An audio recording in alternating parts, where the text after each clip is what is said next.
بسم اللہ الرحمن الرحیم۔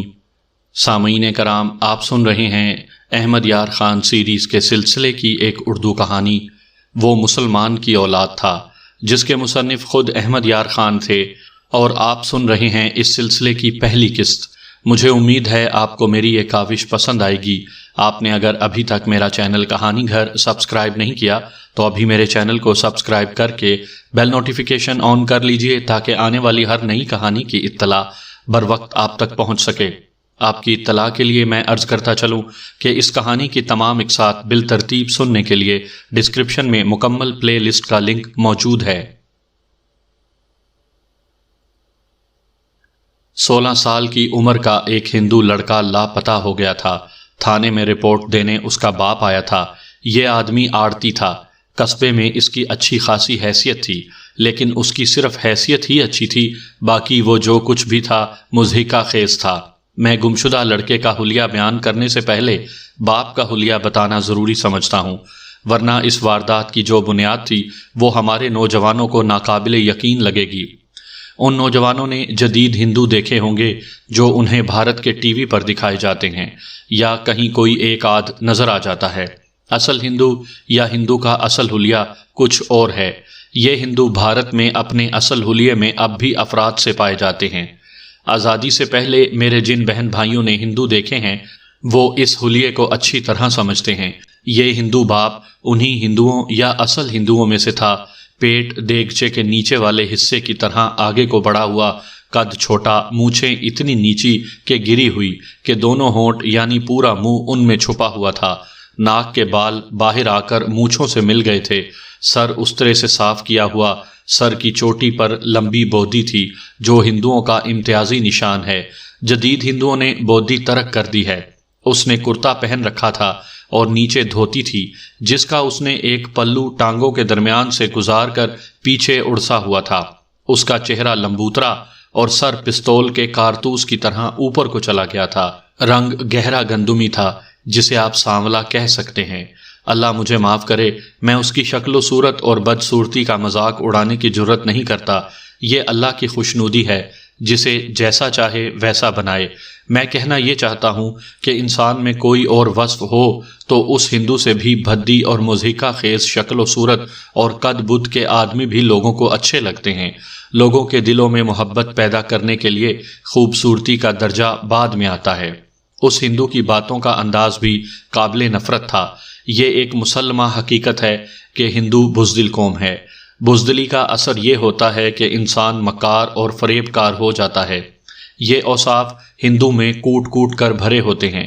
اگر ہندو کو آپ کے ساتھ مطلب ہے تو فی الواقع وہ آپ کے پاؤں میں بیٹھے گا اور ہاتھ جوڑ کر التجا کے لہجے میں بات کرے گا، اور جب وہ آپ پر وار کرے گا تو آپ کے تمام احسانات کو دل سے اتار کر زمین کے نیچے سے وار کرے گا۔ ہندو اگر سامنے آ کر مقابلہ کرے گا تو ہجوم کی صورت میں آئے گا۔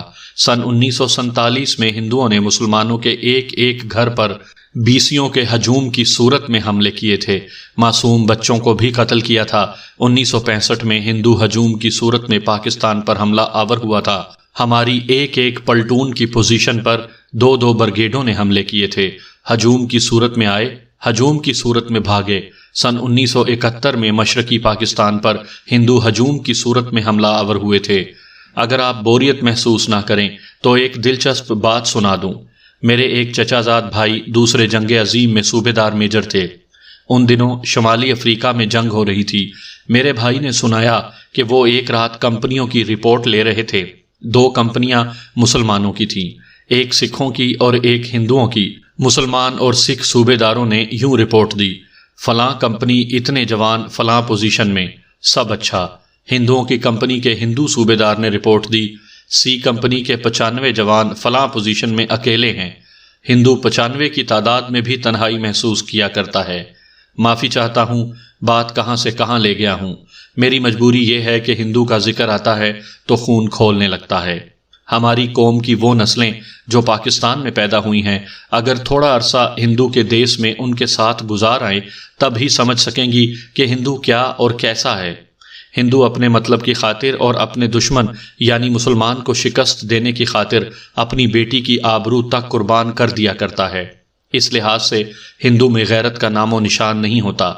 میں نے بات اس لیے بھی لمبی کر دی ہے کہ جو واردات میں سنانے لگا ہوں اسے اچھی طرح سمجھنے کے لیے یہ پس منظر بیان کرنا ضروری تھا۔ میں تھانے کے برآمدے میں کھڑا تھا جب یہ ہندو تھانے کے پھاٹک میں داخل ہوا۔ اتنی بڑی توند اسے چلنے نہیں دے رہی تھی، پاؤں گھسیٹ رہا تھا، اس کا منہ کھلا ہوا تھا اور نیچے والا ہونٹ لٹکا ہوا تھا۔ اس کے سر پر ململ کا بڑا سا پگڑ ڈھیلا ڈھالا بندھا ہوا تھا۔ اس کی عمر 40 سے شاید کچھ کم ہی تھی۔ میرے پاس اپنا ہیڈ کانسٹیبل امجد علی کھڑا تھا۔ کہنے لگا، کوئی مسلمان اس بنیے کی رقم ہضم کر گیا۔ کافر کی چال تو دیکھو، جیسے اس کی بیوی کسی کے ساتھ بھاگ گئی ہے۔ آڑتی ہے، وہ ہم سے 20 قدم دور ہی رک گیا اور ہاتھ جوڑ کر بولا، نمستے مہاراج، آگے آ جاؤں؟ کچھ تو اس کی شکل احمقوں والی تھی، باقی کسر چال نے پوری کر دی تھی۔ وہیں رک جانے اور ہاتھ جوڑ کر آگے آنے کی اجازت مانگنے سے تصدیق ہو گئی کہ اندر اور باہر سے اور جال بال سے ہندو بنیا ہے۔ نوسر بازی، مکاری اور بزدلی بڑے موٹے حروف میں اس کے چہرے پر لکھی تھی۔ آدمی پیسے والا تھا اور ہندو کو صرف پیسے سے پیار ہوتا ہے۔ میں نے کہا، آئیے لالا جی، آئیے، خیریت تو ہے؟ برآمدے کی 3 سیڑھیاں تھیں، مجھے وہ منظر آج تک یاد ہے۔ اس نے پہلی ہی سیڑھی سے ٹھوکر کھائی اور ایک ہاتھ اوپر والی سیڑھی پر رکھ کر اپنے آپ کو گرنے سے اور دوسرا ہاتھ پگڑ پر رکھ کر پگڑ کو گرنے سے بچایا۔ اگر آپ نے سرکس یا تھیٹر کے جوکر دیکھے ہیں تو آپ سمجھ سکیں گے کہ وہ کس طرح کھسیانہ ہو کر ہنسا تھا۔ سیدھا ہو کر اوپر آیا اور ہاتھ جوڑ کر بولا، مہاراج جی، میرا لڑکا گم ہو گیا ہے۔ کتنا بڑا تھا لالا جی؟ 15-16 برس کا۔ میں سمجھا کوئی چھوٹا سا بچہ ہوگا۔ میں نے کہا، لالا جی، جوان لڑکا ہے، دوستوں کے ساتھ کہیں نکل گیا ہوگا۔ اتنے بڑے لڑکے کو کسی نے اغوا تھوڑا ہی کیا ہوگا۔ اس کی ماں بہت پریشان ہے۔ اس نے کہا، نہ گھر میں بیٹھنے دیتی ہے نہ دکان پر۔ میں نے بھی یہی کہا تھا کہ خود ہی کہیں نکل گیا ہوگا، لیکن وہ میری سنتی ہی نہیں۔ کہتی ہے، تھانے میں رپٹ درج کرواؤ اور میرا بیٹا ڈھونڈ کے لاؤ۔ اگر لاپتہ ہونے والا بچہ ہوتا تو میں فوراً کارروائی شروع کر دیتا۔ یہ بچہ نہیں تھا۔ تھانے دار عموماً اس قسم کی رپورٹیں درج کرنے سے گریز کرتے ہیں۔ جوان لڑکے ادھر ادھر ہو جاتے اور واپس آ جاتے ہیں۔ میں نے بھی اسی اندازے سے اس کے ساتھ بات کی، لیکن وہ رپورٹ درج کروانے پر زور دے رہا تھا۔ میں آپ کو 2-3 کہانیاں پہلے ہی سنا چکا ہوں جن سے آپ کو معلوم ہو گیا ہوگا کہ یہ ہندوؤں کی اکثریت کا علاقہ تھا۔ میری ان کے ساتھ ٹکر ہو چکی تھی، میں انہیں ذلیل کر چکا تھا، اس لیے میں ان کے انتقامی حملے سے چوکنا رہتا تھا۔ اس بنا پر میں نے رپورٹ درج کرنی مناسب سمجھی اور اسے اپنے کمرے میں لے گیا۔ لڑکے کے متعلق اس سے جو معلومات حاصل کیں وہ یہ تھیں کہ اسے لاپتہ ہوئے یہ 3را دن تھا۔ لڑکے کا حلیہ یہ بتایا کہ بہت خوبصورت تھا، رنگ گورا، آنکھیں براؤن جنہیں شاعر شربتی کہا کرتے ہیں، گردن لمبی، جسم دبلا۔ میرے کریدنے پر اس نے بتایا کہ اس کا قد بت اور خوبصورتی لڑکیوں جیسی تھی۔ خوبصورتی کا یہ معیار میرے لیے حیران کن تھا۔ اس ہونگ کا بیٹا اتنا خوبصورت نہیں ہو سکتا تھا۔ اس نے خوبصورتی کی جو تفصیل بتائی اس سے مجھے شک ہوا کہ لڑکے کے اغوا کا امکان موجود ہے۔ یہ بھی پتہ چلا کہ اس کی آواز سریلی تھی اور بہت اچھا گاتا تھا۔ اس کا مطلب یہ تھا کہ لڑکا قیمتی تھا۔ میں نے آپ کو ایک واردات سنائی تھی جس میں مجھے پتہ چلا تھا کہ 1-2 مہاراجے اس قسم کے خوبصورت لڑکوں کو ناچ گانے کے لیے خرید لیتے اور اپنے پاس رکھتے ہیں۔ اس لڑکے کی گمشدگی بھی مجھے ایسی ہی واردات معلوم ہونے لگی۔ مجھے بردہ فروش ڈاکوؤں کا بھی خیال آیا۔ میرے علاقے میں ایسے 2 پیشہ ور موجود تھے اور مجھے اس علاقے کے ایک مسلمان پیر کا بھی خیال آیا جو رنگین مزاج تھا۔ بہرحال ابھی میں ابتدائی رپورٹ لے رہا تھا اور غالب شک یہ تھا کہ لڑکا دوستوں کے ساتھ سیر سپاٹے کے لیے نکل گیا ہے۔ پہلے کبھی گھر سے اس طرح غائب ہوا ہے؟ میں نے پوچھا۔ اس طرح غائب تو کبھی نہیں ہوا تھا، لیکن وہ جھجک گیا۔ میں نے لیکن پر زور دے کر کہا کہ وہ میرے ساتھ بات کھل کر کرے ورنہ لڑکے کی تلاش محال ہو جائے گی۔ اس نے کہا، غائب تو نہیں ہوا، یوں سمجھ لیں کہ غائب ہی رہتا تھا، دکان پر نہیں بیٹھتا تھا۔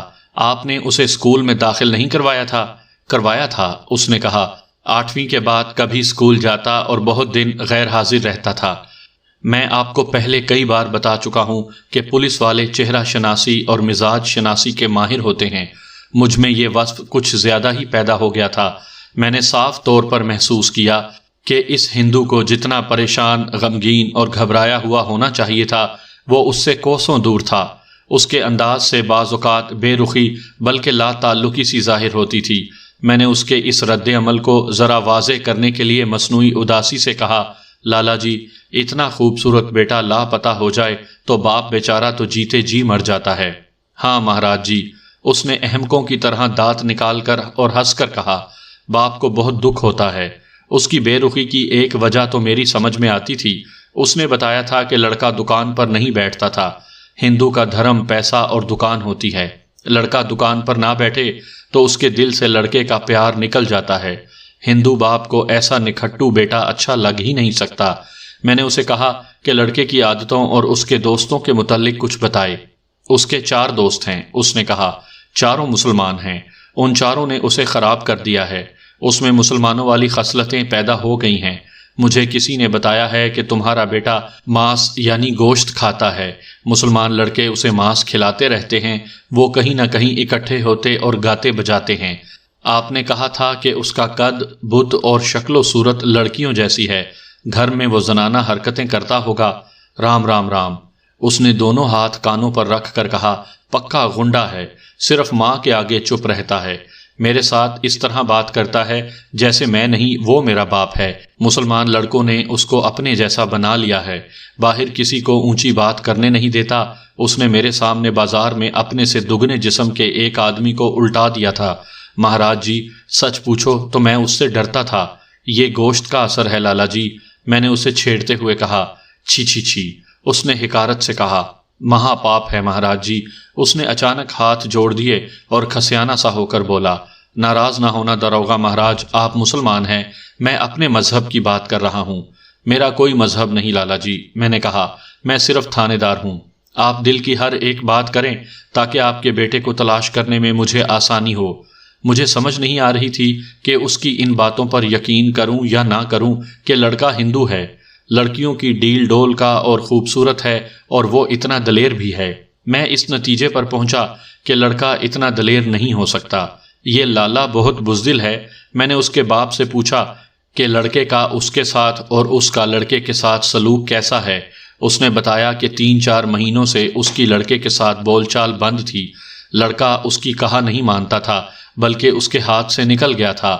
میں نے بال کی کھال اتارنی شروع کی تو یہ انکشاف ہوا کہ یہ ہندو اپنے بیٹے کو 2-2.5 سال پہلے تک مار پیٹ بھی لیتا تھا، مگر اب لڑکے نے اسے دھمکی دی تھی کہ اس پر اس نے ہاتھ اٹھایا تو وہ بھی اپنے ہاتھ دکھائے گا۔ وہ گھر سے پیسے چوری کرتا ہوگا، اس نے کہا۔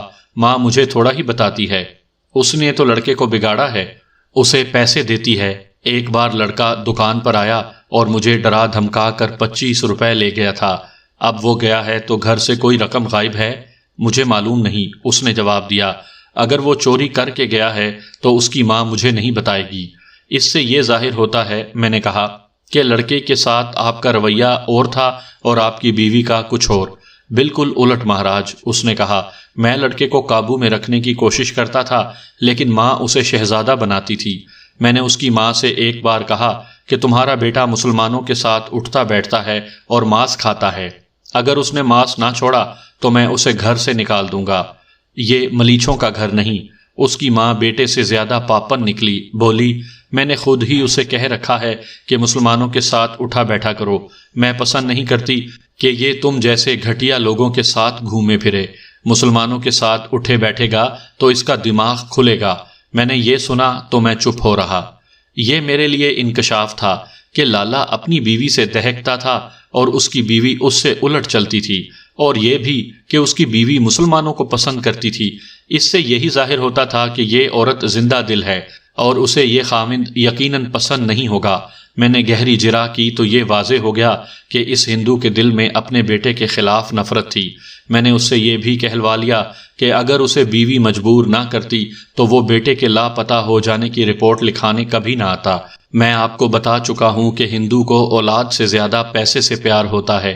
اگر اس کا بیٹا کماؤ ہوتا تو وہ دھاڑے مارتا تھانے میں آتا۔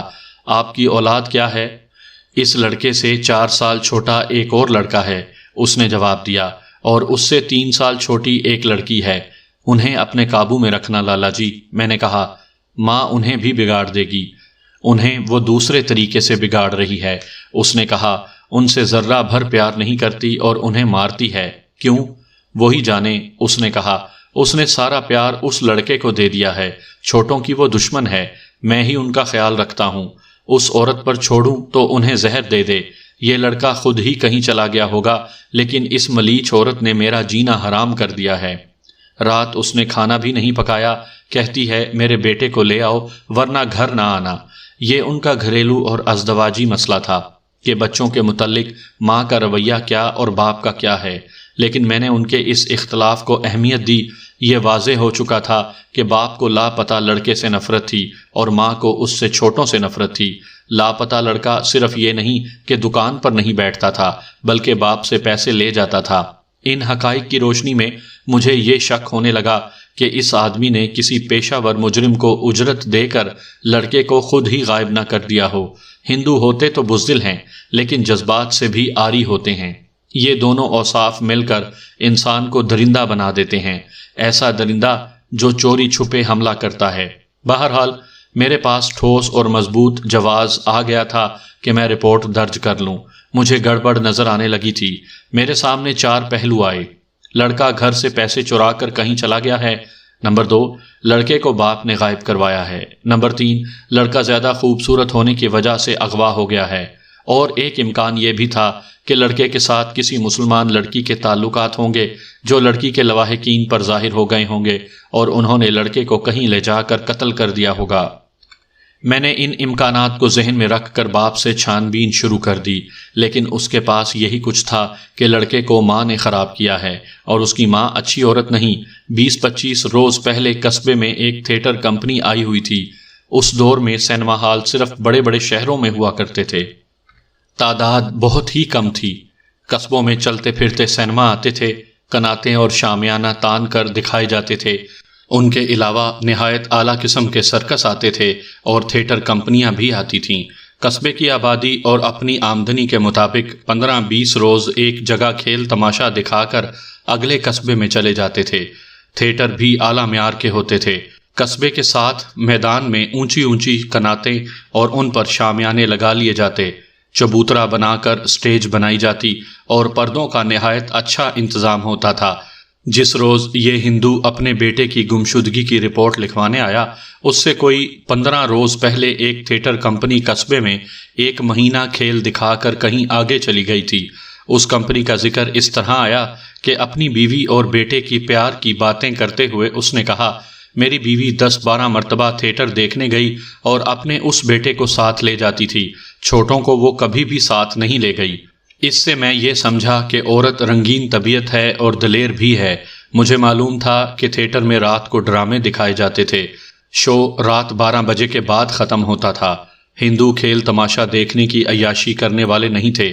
یہ عورت من مانی کرنے والی اور پیسے کی پرواہ نہ کرنے والی معلوم ہوتی تھی۔ میں نے باپ سے لڑکے کے دوستوں کے نام اور پتے لیے اور ہیڈ کانسٹیبل سے کہا کہ وہ انہیں تلاش کر کے تھانے لے آئے۔ رپورٹ درج کی اور میں باپ کے ساتھ اس کے گھر چلا گیا۔ میں نے اسے کہا کہ وہ اپنی بیوی کو میرے پاس بھیج کر خود باہر رہے۔ مجھے کمرے میں بٹھا کر وہ اندر چلا گیا۔ اس کی بیوی آئی۔ میں تسلیم کرنے کے لیے تیار نہیں تھا کہ یہ عورت اس شخص کی بیوی ہے۔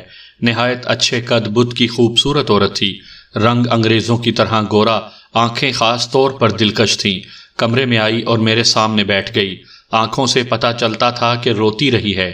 میں نے یہ امکان پیش نظر رکھ کر کہ لڑکا خود گھر سے بھاگا ہے، اس سے پوچھا کہ اس کا گھر میں کسی سے لڑائی جھگڑا ہوا تھا اور کیا اس کے انداز سے کسی ناراضگی کا اظہار ہوتا تھا۔ لڑائی جھگڑا تو ہوتا ہی رہتا تھا، اس نے جواب دیا۔ باپ اس کے ساتھ کھچا کھچا رہتا تھا، اسے بلا وجہ ٹوکتا اور حقارت سے دھتکارتا تھا۔ اب ان کی بول چال ہی بند تھی، اس لیے میں یہ نہیں کہہ سکتی کہ وہ ناراض ہو کر چلا گیا ہے۔ میں اسے گھر میں کوئی تکلیف نہیں ہونے دیتی تھی۔ باپ اسے دھتکارتا کیوں تھا؟ میں نے پوچھا اور کہا، کوئی بات دل میں نہ رکھنا، اس سے میرا کام آسان ہو جائے گا۔ آپ مسلمان ہیں؟ اس نے پوچھا۔ میں نے ہاں کہی تو اس نے کہا، باپ میرے بیٹے کو اس لیے دھتکارتا تھا کہ باپ اصل بنیا ہے اور بیٹے کی عادتیں مسلمانوں جیسی ہیں۔ کیا وہ تمہیں اس لیے اچھا لگتا ہے کہ اس کی عادتیں مسلمانوں جیسی ہیں؟ یہی سمجھ لیں، اس نے جواب دیا۔ مجھے پسند نہیں کہ میرا بیٹا باپ کی طرح تنگ نظر اور ہر وقت پیسے پیسے پر جھک مارتا رہے۔ باپ اسے دکان پر بٹھانا چاہتا تھا اور یہ بھی کہتا تھا کہ مسلمانوں کے ساتھ نہ اٹھا بیٹھا کرو۔ میرا بیٹا مسلمانوں کی دوستی پسند کرتا اور خوش رہتا تھا۔ میری خوشی اسی کی خوشی میں ہے۔ اس دوران اس کے چھوٹے بچے، ایک لڑکا عمر 11-12 سال اور ایک بچی عمر 8-9 سال، کمرے کے دروازے میں آ کر کھڑے ہو گئے۔ انہیں دیکھتے ہی میں جان گیا کہ اسی کے بچے ہیں، لیکن یقین نہیں آتا تھا۔ وہ دونوں نقش و نگار کے لحاظ سے اپنے باپ پر گئے تھے۔ ان کے رنگ بھی سانولے تھے۔ میں نے اس سے پوچھا کہ یہ اس کے بچے ہیں؟ اس نے پہلے تو دونوں کو ڈانٹ کر وہاں سے بھگایا، پھر بے رخی سے جواب دیا، یہ اسی کے بچے ہیں۔ لالا جی بتاتے ہیں کہ آپ کا بڑا لڑکا بہت خوبصورت ہے۔ میں نے کہا، بہت ہی خوبصورت۔ اس نے جذباتی لہجے میں جواب دیا، آپ اسے دیکھیں تو کہیں کہ اسے تو گرم ہوا بھی نہ لگے۔ اس کی عادتیں کیسی ہیں؟ خوش رہنے اور خوش رکھنے والا لڑکا ہے۔ اس نے جواب دیا، غصے میں آ جائے تو کسی کے ہاتھ نہیں آتا، کسی سے ڈرتا نہیں، لڑا کے مسلمانوں کی طرح دلیر اور بہادر ہے۔ مثلاً کیا بہادری کرتا تھا؟ میں نے پوچھا۔ باپ کا کہنا نہیں مانتا تھا۔ باپ بات کرے تو اسے کھری کھری سنا دیتا تھا۔ یہ تو عادتوں سے ظاہر ہو جاتا ہے کہ فلاں انسان کیا کچھ کر سکتا ہے۔ اس نے کہا، وہ چونکہ بہت خوبصورت ہے اور لڑکیوں کی طرح لگتا ہے، اس لیے کوئی اسے چھیڑ دیتا ہے۔ اگر کوئی مذاق میں چھیڑے تو مذاق میں جواب دیتا ہے، اور اگر کوئی اسے پریشان کرنے کی کوشش کرے تو اس کی پٹائی کر دیتا ہے۔ مجھے اس کی 3 لڑائیاں معلوم ہیں، تینوں مسلمانوں کے ساتھ ہوئی تھیں۔ مجھے ہمیشہ اس کا غم لگا رہتا تھا، لیکن اس کے مسلمان دوست مجھے تسلی دیتے ہیں کہ یہ کسی سے مار نہیں کھاتا۔ مجھے یہ بھی پتا چلا کہ اس کے یہ مسلمان دوست لڑائی جھگڑے میں اسے اکیلا نہیں رہنے دیتے۔ 3-4 مہینے گزرے، وہ اس حالت میں گھر آیا کہ قمیض تھوڑی سی پھٹی ہوئی تھی اور ایک بازو سے خون بہہ رہا تھا۔ میں پریشان ہو گئی کہ آج مار کھا کر آیا ہے۔ اس کے ساتھ اس کے 2 دوست تھے۔ ان سے پتا چلا کہ بڑی سڑک پر ایک یکے کا گھوڑا بے لگام ہو کر سر پٹ دوڑا آ رہا تھا۔ یکے میں 3-4 سواریاں تھیں۔ یکے باندھ سے گھوڑا قابو میں نہیں آ رہا تھا۔ راستے میں میرا بیٹا اپنے ان 2 دوستوں کے ساتھ کھڑا تھا۔ تینوں یکے کے ساتھ دوڑ پڑے۔ میرا بیٹا گھوڑے کے ساتھ ساتھ دوڑا، یکے کا بم پکڑ کر اچھلا اور گھوڑے کی پیٹھ پر سوار ہو کر اس کی گردن تک پہنچ گیا۔ اس کے دونوں دوست بھی اسی کی طرح گھوڑے پر سوار ہو گئے۔ میرے بیٹے نے آگے جھک کر لگام پکڑی اور گھوڑے کو قابو میں کر کے روک لیا۔ وہ ماں تھی، اپنے بیٹے کی بہادری کے کارنامے اس طرح سنا رہی تھی جیسے وہ رستم زمان ہو۔ تاہم میں نے یہ اخذ کر لیا کہ لڑکا لڑکیوں جیسا تھا، لیکن اس میں مردانگی تھی اور وہ ہندوؤں کی طرح بزدل نہیں تھا۔ میں یہ بھی دیکھ رہا تھا کہ اس کی ماں بھی کشادہ طبیعت کی تھی اور وہ مردانگی کو پسند کرتی تھی۔ اس کی صحت ایسی اچھی تھی کہ میں اسے 25-26 سال کی سمجھ رہا تھا، لیکن وہ 33-34 سال کی تھی۔ 16-17 سال کی عمر میں اس کی شادی ہو گئی تھی اور ایک ہی سال بعد یہ لڑکا پیدا ہوا تھا۔ تمہیں شاید معلوم ہو کہ اس کی کسی کے ساتھ دشمنی تھی؟ شاید ہو، اس نے جواب دیا۔ میں کسی کا نام نہیں بتا سکتی، اس کے دوستوں کو معلوم ہونا چاہیے۔ کسی لڑکی کے ساتھ میل ملاپ؟ یہ بھی اس کے دوستوں کو معلوم ہوگا، اس نے کہا۔ مجھے ڈر ہے کہ کسی نے دشمنی سے اس پر وار نہ کیا ہو۔ کیا تم یقین سے کہہ سکتی ہو کہ وہ گھر سے بھاگا نہیں؟ مجھے پورا یقین ہے وہ بھاگا نہیں، اس نے جواب دیا۔ پھر بولی، باپ اسے بہت تنگ کرتا تھا، لیکن میری موجودگی میں اسے کوئی تکلیف اور شکایت نہیں تھی۔ سنا ہے اس کے باپ کو تم بہت تنگ کرتی ہو، میں نے ایک مخصوص مسکراہٹ سے کہا۔ وہ بھی مسکرائی۔ اس نے سر جھکایا اور دھیمے سے بولی، آپ نے ٹھیک سنا ہے۔ یہ جوڑ کس نے ملایا تھا؟ میرے کرموں میں یہی لکھا تھا، اس نے کہا۔ اگر میرا یہ بیٹا نہ ہوتا تو میں اس آدمی کو زہر دے دیتی یا خود زہر کھا لیتی۔ کیا تم یہ شک کر سکتی ہو کہ لڑکے کو اسی نے غائب کروایا ہے؟ اس نے چونک کر میری طرف دیکھا، کچھ دیر دیکھتی رہی، پھر آہستہ سے بولی، ہو سکتا ہے، ایسا بھی ہو سکتا ہے۔ ہاں، آپ نے ٹھیک سوچا ہے، آدمی کمینہ ہے اور کینہ رکھنے والا ہے۔ اسے ایسا اشارہ بھی نہ دینا کہ مجھے یا تمہیں ایسا شک ہے۔ میں نے کہا، اب جو کچھ کرنا ہے مجھے کرنا ہے۔ اس عورت سے مجھے کوئی سراغ نہ ملا، سوائے اس کے کہ وہ اپنے بیٹے سے والہانہ پیار کرتی تھی اور چھوٹے بچوں اور اپنے خاوند سے اسے نفرت تھی۔ وہ مجھے کوئی نئی بات نہ بتا سکی۔ مجھے یہ یقین ہو چلا تھا کہ لڑکا خود نہیں گیا۔ میں نے اس عورت کو الگ اور اس کے خاوند کو الگ کہا کہ اپنے اپنے طور پر سراغ لگانے کی کوشش کرتے رہیں۔ میں مختلف شکوک کے تانے بانے میں الجھا ہوا تھانے آ گیا۔ وہاں لڑکے کے دوست آئے بیٹھے تھے۔ میں نے ان سے پوچھا کہ وہ کس کس کے بیٹے ہیں اور کون کون سے خاندان سے تعلق رکھتے ہیں۔ ان میں ایک امیر کبیر گھرانے کا نوجوان تھا، باقی 3 متوسط طبقے کے تھے۔ میں نے انہیں اکیلے اکیلے اندر بلایا۔ ہر ایک نے ایک دوسرے کے بیان کی تائید کی۔ ان کے مطابق لڑکا خوبصورت، گورے رنگ کا اور سریلی آواز والا تھا۔ انہوں نے اس کی مردانگی کی بھی تعریف کی اور یہ بھی بتایا کہ اسے اپنے باپ سے اتنی نفرت تھی کہ کہا کرتا تھا کہ ہو سکتا ہے میں اس بنیے کو قتل کر دوں۔ ہم اسے ٹھنڈا کیے رکھتے تھے کہ اسے سزائے موت ہو جائے گی یا وہ 20 سال کے لیے جیل خانے میں بند ہو جائے گا۔ اپنے باپ کے خلاف اسے سب سے بڑی شکایت کیا تھی؟ میں نے چاروں لڑکوں سے پوچھا۔ چاروں کا جواب ایک جیسا تھا۔ وہ اکثر کہا کرتا تھا یہ شخص میری ماں کا نوکر کہلانے کے بھی قابل نہیں۔ وہ باپ کو پریشان کرنے کے لیے اسکول سے بھاگا اور اس نے دکان پر بیٹھنے سے بھی صاف انکار کر دیا۔ کیا وہ واقعی گوشت کھاتا تھا؟ میں نے پوچھا۔ صرف بکرے کا ہی نہیں، انہوں نے جواب دیا، گائے کا بھی۔ ان میں جو لڑکا امیر گھرانے کا تھا وہ اپنے گھر میں گوشت پکوایا کرتا تھا۔ گائے کا گوشت اس ہندو لڑکے کو کبھی دھوکے میں نہیں کھلایا گیا تھا۔ وہ گائے کے گوشت کی فرمائش کیا کرتا تھا۔ یہ چاروں نوجوان اس لڑکے سے 3-3 4-4 سال بڑے تھے۔ خوش طبع نوجوان تھے، مجھ سے ذرہ بھر نہ ڈرے، نہ میں نے انہیں ڈرانے کی کوشش کی۔ بے تکلفی سے باتیں کرتے رہے۔ میں نے اسی بے تکلفی سے انہیں کہا میں اس کی ماں دیکھ چکا ہوں اور باپ بھی دیکھا ہے۔ مجھے شک ہے کہ یہ لڑکا اگر ایسا ہی ہے جیسا تم بتاتے ہو تو یہ اس باپ کا بیٹا نہیں، کسی مسلمان کا بیٹا معلوم ہوتا ہے۔ وہ چاروں سنجیدہ ہو گئے۔ ایک نے دوسرے سے کہا کہو یار، ہم نے آپس میں 2-3 بار یہی بات نہیں کہی کہ یہ لڑکا اس لالے کا نہیں لگتا؟ اس نے مجھ سے کہا خدا کی قسم وہ نام کا ہندو ہے، اس کی ساری خصلتیں مسلمانوں جیسی ہیں۔ مجھے ایک بات سچ سچ بتا دو، میں نے دوستانہ لہجے میں کہا۔ اس کا کسی لڑکی کے ساتھ دوستانہ تھا؟ نہیں، انہوں نے متفقہ جواب دیا۔ ہم میں کوئی ایسی ویسی عادت نہیں، ہم سگریٹ تک نہیں پیتے۔ گانے بجانے کا شوق ہے جو کہیں بیٹھ کر پورا کر لیتے ہیں، لڑائی مار کٹائی بھی کر لیتے ہیں، لیکن ہمارے چال چلن کے خلاف کوئی بات نہیں کر سکتا۔ میں یہ بھی گہری نظروں سے دیکھ رہا تھا کہ ان چاروں میں ہی رقابت نہ ہو اور ان میں سے کسی نے یا چاروں نے لڑکے کو اس دنیا سے ہی غائب نہ کر دیا ہو۔ مجھے ایسی کوئی بات نظر نہ آئی، جیسا کہ میں بتا چکا ہوں کہ وہ میرے ساتھ دوستوں کی طرح باتیں کر رہے تھے۔ میں نے ان سے یہ بھی پوچھا کہ اس کی کسی کے ساتھ دشمنی ہے؟ انہوں نے بتایا کہ انہی کی عمر کے 2 نوجوان اس لڑکے کے ساتھ دوستی کرنا چاہتے تھے، لیکن وہ آوارہ سے تھے، اس لیے اس لڑکے نے ان کی دوستی قبول نہیں کی۔ میرے پوچھنے پر انہوں نے بتایا کہ یہ دونوں آدمی ایسے دلیر یا بدماش نہیں کہ انہوں نے لڑکے کو کہیں غائب کر دیا ہو۔ وہ تمہیں آخری بار کب ملا تھا؟ میں نے پوچھا۔ انہوں نے 3 روز پہلے کا دن بتایا۔ میرے سوال کا جواب دیتے ہوئے انہوں نے بتایا کہ اس کی کسی بات سے یہ شک نہیں ہوتا تھا کہ اس کا غائب ہونے کا ارادہ ہے۔ دوستی اتنی گہری تھی کہ وہ انہیں بتائے بغیر نہیں جا سکتا تھا۔ اس نے اگلے روز ملنے کا وعدہ بھی کیا تھا۔ اگلے روز شام کے وقت اس کے باپ نے ان سے اس کے متعلق پوچھا، پھر اس کی ماں نے ان میں سے 2 لڑکوں کے گھر جا کر پوچھا۔ تب انہیں پتہ چلا کہ وہ رات کو غائب ہو گیا تھا، یعنی صبح وہ اپنے بستر پر نہیں تھا۔ باپ نے کس لہجے میں پوچھا تھا؟ اس نے کہا تھا اوئے وہ لفنگا کہاں ہے؟